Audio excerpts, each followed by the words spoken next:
Let's see question number 12 now. कहता है body starting from rest moves 20 metre in first 10 seconds, what will be displacement in the next 10 seconds. Let me explain.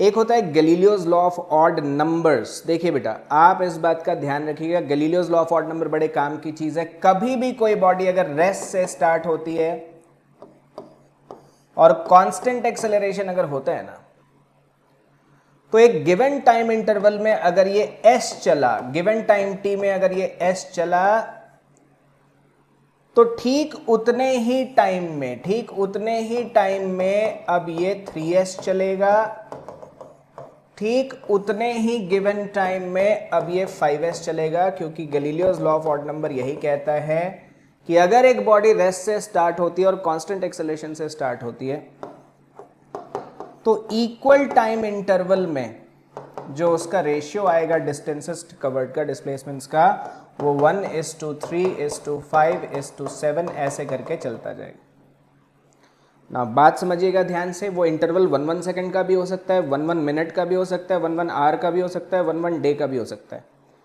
अगर equal time interval है तो जितना वो first में चला है सेकंड टाइम इंटरवल में, अगर पहले s चला था, अब सीधे 3 गुना चलेगा उसका 3s, फिर 5 टाइम्स ऐसे करके चलेगा। ये क्वेश्चन बिल्कुल उसी से Galileo's law of odd number से हो जाएगा। कहता है पहले 10 सेकंड में, ठीक है, पहले 10 सेकंड में 20 मीटर चला, तो अगले 10 सेकंड में कितना चलेगा। See the time interval is same, see the time interval is same. तो पहले 10 सेकंड में अगर ये 20 मीटर चला, तो अगले 10 सेकंड में ठीक उसका 3 गुना चलेगा, 3 times, 60 metre is the answer. तो ऑब्जेक्टिव पेपर्स में आप इसको लगा सकते हैं। आप इसको और कहां लगा सकते थे? अगर आपने एक बॉल को सीधे ड्रॉप कर दिया, अगर आपने एक बॉल को ड्रॉप कर दिया, तो बॉल भी जब गिरेगी, क्योंकि ग्रेविटी इज कांस्टेंट, तो एक फॉलिंग बॉल के केस में भी Galileo's law of odd number लगेगा। पहले टी टाइम में अगर बॉल s गिरेगी तो अगले में 3s गिरेगी, फिर 5s गिरेगी, ऐसे करके चलेगा। तो Galileo's law of odd number कब लगा सकते हैं?